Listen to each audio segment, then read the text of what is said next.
Hello students, hope you all are doing well. Previously આપણે તમારું Principles of Microeconomics Unit 4 નું Chapter 1 Modern Principles of Rent એમાં આપણે concept discuss કરતા હતા જેનું નામ હતું cozy rent. Cozy rent means એવી અમુક વસ્તુ કે એવું જે છે એ લોકો તમને કહેતા હતા કે ભાઈ ટેમ્પરરીલી અથવા તો શોર્ટ રન ની અંદર મેન મેડ જેટલી પણ વસ્તુ છે એ મેન મેડ વસ્તુ જ્યારે સ્કેર્સ થઈ જાય અથવા તો શોર્ટ રન ની અંદર એની શોર્ટેજ પડે છે અને એના માટે એને જે કાંઈ પણ as a part of revenue generate થાય છે બરાબર એના વિશે એ લોકોએ વાત કરેલી પણ એનો આપણે ઇન્ટ્રોડક્ટરી પાર્ટ જે છે એ જોઈ લીધેલો હતો. હવે આપણે ડિસ્કસ કરીએ છીએ એનો ડાયાગ્રામ. અહીંયા તમને એક ડાયાગ્રામ આપેલો છે આખે આખો જેમાં તમને ઓએક્સ એક્સિસ ઉપર સપ્લાય ઓફ મશીન આપેલું છે અને ઓવાય એક્સિસ ઉપર કોઝી રેન્ટ આપેલું છે.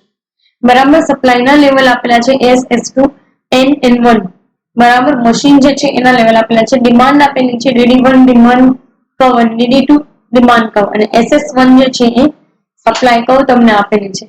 Fine. So let us discuss about that part. પહેલા એનું એક્સપ્લેનેશન સમજી લઈએ અને પછી એની સાથે સાથે અમુક જે છે એ કન્સેપ્ટ જે છે એ સમજવાનો છે. Let us discuss about that part. શું કહેવા માંગે છે એ લોકો આપણને.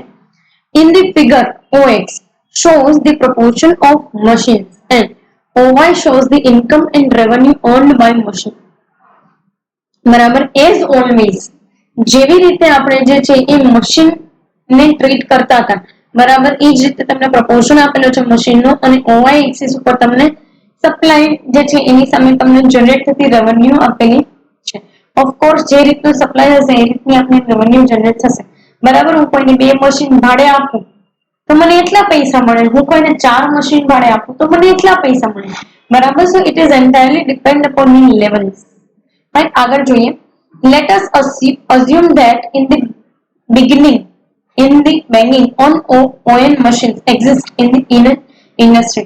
બરાબર beginning ની અંદર ON machine જે છે એ હતું. In short run its supply remain constant. Therefore at aim point supply curve has been drawn as a vertical line. એટલે અહીંયા જે છે એ તમને કહે છે બરાબર આ એમ પોઈન્ટ પર કારણ કે એનો સપ્લાય જે છે એ તો કોન્સ્ટન્ટ જ રહેશે. બરાબર ઇટ મીન્સ કે તમને ઇનિશિયલ લેવલ આપેલું છે જેમાં આટલો જે છે એનો સપ્લાય છે બરાબર એટલે એમ પોઈન્ટે આપણે જે છે એક ડિમાન્ડ લાઈન જે છે એ ડ્રો કરેલી છે which is basically supply curve and supply curve આપણી જોવા જાય તો વર્ટિકલ છે. ડિમાન્ડ કર્વ જે છે એનો તો as it is original shape જ છે બરાબર. અહીંયા જે કાંઈ પણ તમે વર્ટિકલ લાઈન જુઓ છો ધેટ ઇઝ આ સપ્લાય કર્વ. ઈ કોન્સ્ટન્ટ જ છે કારણ કે શોર્ટ રન ની અંદર કોઈ વસ્તુનો સપ્લાય બરાબર દુનિયાના ગમે તે દેશમાં ગમે તે ખૂણામાં જતા રહે કોઈ વસ્તુનો સપ્લાય જે છે એ શોર્ટ રન ની અંદર ક્યારેય વેરિયેબલ હોય નહીં. એટલે કે એનો સપ્લાય જે છે કાં તો કોન્સ્ટન્ટ હોય ઓર એલ્સ કે ફિક્સ્ડ છે એવું આપણે માનીને ચાલી શકીએ. ફાઇન. સો એ એક વસ્તુ તમને અહીંયા આપેલી છે એમ પોઈન્ટ પર. ફાઇન. આગળ જોઈએ શું કહેવા માંગે છે. In short run its supply remains constant. એટલે એમ પોઈન્ટ ઉપર આપણને જે છે અહીંયા વર્ટિકલ લાઈન બતાવી છે. આગળ તમને કહે છે કે this line crosses DD1 demand curve at E. બરાબર DD1 ડિમાન્ડ કર્વ ને આ સપ્લાય લાઈન ક્રોસ કરે છે ક્યાં તો કે પોઈન્ટ E. આ DD1 ડિમાન્ડ કર્વ તમને બતાવી છે અહીંયા. Fine. You can see here. અને અહીંયા આપણી સપ્લાય લાઈન એને કટ કરે છે એટ લોએસ્ટ પોઈન્ટ. એટલે અહીંયા ઈ પોઈન્ટ એને કટ કરે છે. યસ ઓર નો. તો અહીં એક વસ્તુ જે છે એ તમને આપેલી છે જો therefore it gets income to OS. બરાબર OS જેટલી જે છે એની ઇન્કમ મળે છે અહીંયાથી આટલા લેવલ સુધી બરાબર. એ વસ્તુની એ લોકો વાત કરે છે ઇન્કમ શું કામ કે છે કારણ કે જો ડિમાન્ડ ને સપ્લાય બે ઈ પોઈન્ટે ઇક્વલ થતા હશે તો કે હા ઈ પોઈન્ટે ઇક્વલ થાય છે એનો સીધો સાદો મતલબ એવો છે કે આટલો ભાગ તમારો ઇન્કમ નો રહેશે even if supply is constant. આ તમારા ઇન્કમ નો ભાગ છે જે તમને નોર્મલી ઇક્વલ જગ્યાએ જે રિસીવ થતી હોય એ જેમાં ડિમાન્ડ અને સપ્લાય બંને એક સરખા છે.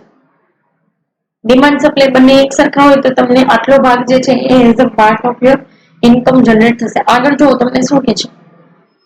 This line crosses DD1 demand curve at E and gets income equal to OS. This income is equal to its maintenance cost.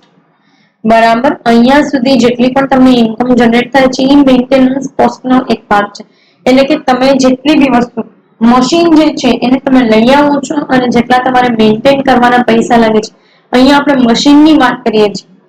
તો કોઈ પણ કંપનીની અંદર પ્રોડક્શન પ્રોસેસ કન્ટિન્યુઅસલી ચાલતી હોય તો તમારે એને જે છે એ મેન્ટેન કરવી પડે, બરાબર. કારણ કે મશીન છે ને એની અંદર ઘસારો લાગતો હોય તમને, અને ઘણી વખત એવું પણ બને છે કે મશીન જે છે એ બગડી પણ જાય ચાલતા ચાલતા.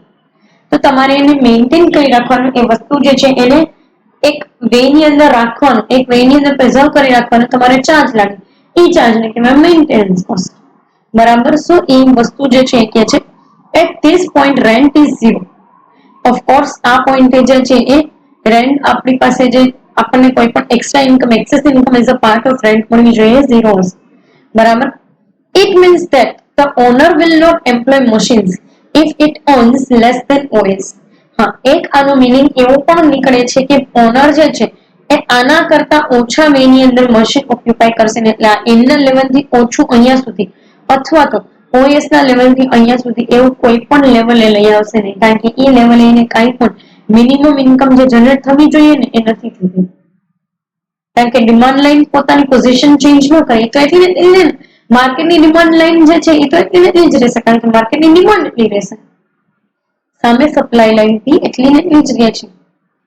ફાઇન. તો એ એક વસ્તુ જે છે એ તમને આની અંદર આપેલી છે સી, બરાબર. તો ઓએસ જે છે એના કરતા ઓછી જો ઇન્કમ જનરેટ થાય તો એ લોકો ઓક્યુપાય નહીં કરે, કોઈ પણ મશીન ઓક્યુપાય નહીં કરે, રાઈટ. આગળ જો, now suppose the demand of machine goes up to DD2, but in short run the supply of machines cannot be increased, therefore vertical line is drawn at M. અહીંયાની વાત કરે છે, બરાબર. એટલે M સુધી જે છે એ લાઈન ડ્રો કરી, DD1 થી DD2 જેટલી જે છે એ ડિમાન્ડ વધી, આટલી આ ડિમાન્ડ નો વધારો બતાવે છે આ લાઈન, બરાબર. અથવા તો એવું કહી શકાય કે આ બે વચ્ચે જે જગ્યા છે ને, જે ડિફરન્સ છે ને એ ડિમાન્ડ વધીને એનો ડિફરન્સ બતાવે છે તમને, બરાબર. તો એ એક વસ્તુ જે છે એ તમને આપેલી છે, જોઈએ આગળ શું કહેવા માંગે છે. Therefore the vertical line M is drawn. Vertical supply curve remains where it is new demand curve DD1 process at B. Therefore DD2 process at B. Therefore the machines that earns OS at on goes up to OS2. એટલે અહીંયાની વાત કરે છે DD2 જે આપણે બનાવી છે, બરોબર. હા, યસ ઓર નો? E1 એનું લેવલ આવે છે, કારણ કે સપ્લાય તો એટલું એટલું જ રહે છે, એટલે SS1 લાઈન તો એટલી એટલી જ રહેશે, બરાબર. તો હવે આટલો આપણી પાસે સપ્લાય છે, બરાબર. પણ DD2 જે છે એનો પીક પોઈન્ટ અહીંયા છે, તો કે હા. હવે આપણે N1 જેટલું મશીન જે છે એ ઓક્યુપાય કરશું, તો કે હા. તેની સામે ડિમાન્ડ જે છે એ આટલી વધશે, આ ત્રિકોણ તમને જે બતાવી છે ને એટલી, બરાબર. Basically this is the level of demand. આમ જો ON થી ON1 સુધી તમે લઈ જાઓ છો, તો કે હા. પછીથી તમને રેવન્યુ જ વધારે જનરેટ થવાનું જે છે એ ચાન્સ છે તમારી પાસે, તો કે હા. અને હવે જો આખે આખો પોર્શન જુઓ ને, આ ચોરસ ની ભેગું કરો અને આ ટ્રાયંગલ ને, તો આટલો પોઈન્ટ થાય છે, બરાબર. SS2 અને ME1 જેટલો જે છે એ આખો સ્પાન બને છે, આટલો સ્પાન ડિમાન્ડ વધવાથી, બરાબર. અને હવે આપણને ઇન્કમ ખાલી OS જેટલી જનરેટ નહીં થાય, OS2 જેટલી જનરેટ થશે, કારણ કે શિફ્ટ છે ને એ સપ્લાયમાં નથી આવતો, પણ શિફ્ટ એક જગ્યાએથી ડિમાન્ડમાં આવે છે. તો પહેલા આટલો સ્પાન બનતો હશે, એની બદલે આટલો સ્પાન બને છે. યુ કેન સી કે પહેલા આટલો જ સ્પાન બનતો હતો DD1 જો આપણે જોઈએ તો, હવે DD2 જે છે એનો સ્પાન આવો બને છે, એનો એરિયા આખો આવો છે. Fine. So yes we do have chance to earn more, બરાબર. મોર ઇન્કમ અહીંયા OS2 જેટલી ઇન્કમ તમને જનરેટ થશે, તો કે હા. Thus the machines that exist in the short run earns OS2 minus OS is equal to SS2 additional income. એટલે આની વાત કરે છે એ લોકો, આ આખું OS2 છે, હા. એમાંથી આપણે મિનિમમ એક્સપેન્સ બાદ કરી દઈએ, એટલે મેન્ટેનન્સ કોસ્ટ બાદ કરી દઈએ, તો કેટલું આપણી પાસે વધે છે, તો કે SS2 જેટલું વધે છે, અહીંથી આટલા જેટલું, તો કે હા. અને SS2 નો જેટલો પણ ભાગ છે એ આપણા માટે શું બનશે, તો કે additional income. Additional income means temporarily more income means temporary rent. It means basically it is the rent for us. Yes or no? બરાબર, તો એ એક વસ્તુ જે છે તમને અહીંયા આપી છે. જો ધીસ ઇઝ ઇટ્સ કોઝી બરાબર, મશીન જે છે એની કોઝી તમને અહીંયા આપવામાં આવેલી છે. Total income is equal to total supply of machine into price paid to machines. બરાબર, ટોટલ ઇન્કમ આપણે કેટલી તો કે ટોટલ જેટલો પણ આપણે મશીનનો સપ્લાય છે into price paid to machines, જેટલી બી આપણે મેન્ટેનન્સ કોસ્ટ ને એવું બધું લાગતું હોય. અહીંયા જો તમને ડાયાગ્રામ ની અંદર ટોટલ ઇન્કમ આપેલી છે ON પ્લસ OS2. અહીંયા ON અને આ જેટલો બી OS2 નો ભાગ છે એ, એટલે આ આખે આખો, કારણ કે આ આપણી મિનિમમ ઇન્કમ હતી ને આ આપણી એક્સ્ટ્રા ઇન્કમ છે, તો ટોટલ ઇન્કમ થાય આટલી, તો કે હા, એટલે ON પ્લસ OS2. તો ONMS2 આખો આટલો સ્પન થશે ONMS2, તો કે હા, એ તમને આપેલું છે. Here ONES is the maintenance cost, એટલે આટલી ONES એટલે આટલું ચોરસ જે છે ને એ આપણી મેન્ટેનન્સ કોસ્ટ છે. બરાબર, ઓફકોર્સ તમારે મશીન તમે જે લઈ આવો છો ને એમને નહીં રહે તમારા બિઝનેસ ની અંદર. બરાબર, બટ આ રીતે જે છે એ બિહેવ કરશે. Fine, so that is the thing, અને એ રીતે તમને આપેલું છે. Let us focus our last part. Now total quasi rent is ONMS2 minus ONES. That's why SEMS2 એટલે આટલો બનશે. SEMS2 આ આપણી quasi rent છે.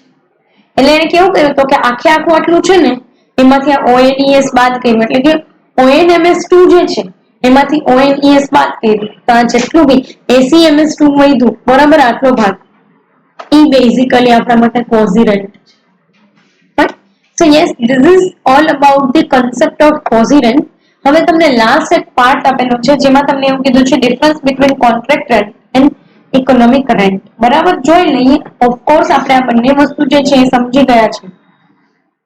સૌથી પહેલા જ ઇન્ટ્રોડક્ટરી પાર્ટની અંદર જ આપણે આપણી વસ્તુ સમજી ગયા છે. But still let us discuss over that part. Contract and rent is the payment agreed upon for the use of hire of durable goods. બરાબર, ડ્યુરેબલ ગુડ્સ જે છે એને તમે હાયર કરો છો અને એના માટે તમે જેટલા બી પૈસા પે કરો છો it is basically contractual rent અથવા તો કોન્ટ્રાક્ટ રેન્ટ કહેવાય, કારણ કે એમાં તમે એક કોન્ટ્રાક્ટ બનાવો છો અને એના બેઝિસ ઉપર જે છે એ તમે પેમેન્ટ કરો છો. Yes or no?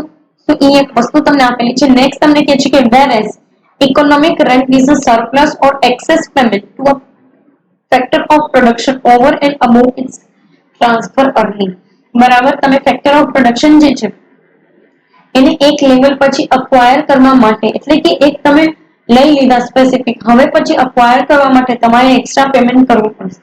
A extra payment જે કંઈ પણ છે it is basically economic rent. Right?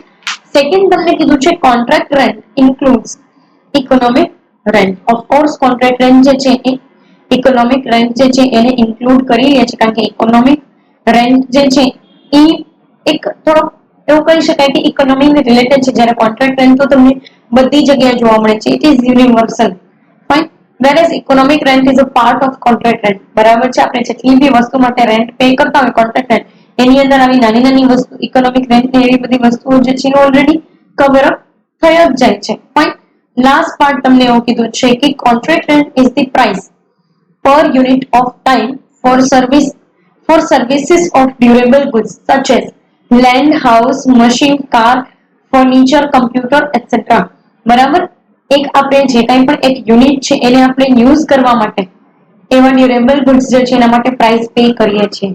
બરાબર, અને આવી પ્રાઇસ આપણે ઘણી બધી જગ્યાએ પે કરતા હોય. હવે કોઈ મકાનમાં ભાડે રહેવા જાઓ છો, કોઈ વસ્તુને ભાડે યુઝ કરો છો, બરાબર, કોઈ ફર્નિચર ને ભાડે યુઝ કરો છો, તો આ બધી વસ્તુ એનો જ એક ભાગ છે. બરાબર, નેક્સ્ટ તમને કીધું છે whereas economic rent is a price which is earned by factor of production like land, labor, capital, etc. બરાબર, ઇકોનોમિક રેન્ટ એ વસ્તુનો ભાગ છે કે જેમાં તમે ખેડવા માટેની જમીન હોય કે કોઈ ઓફિસ પ્રિમાઇસીસ જે છે એનું બિલ્ડિંગ છે, કોઈ તમે મજૂરો જે છે એને તમે પૈસા આપો છો તો મજૂર પોતે પૈસા અર્ન કરે છે. કેપિટલ ઉપર જે કાંઈ પણ ઇન્ટરેસ્ટ લાગે છે એ બધી વસ્તુ ભાગ છે ને ઇકોનોમિક રેન્ટનો છે. અને ખરેખર આ ઇકોનોમિક રેન્ટ દરેક જગ્યાએ આપણને જોવા મળતી જ હોય છે, પણ આપણે એને રેન્ટ તરીકે કન્સિડર કરીએ છીએ કે નથી કરતા. It is entirely depend upon our situation or depend upon our transactions.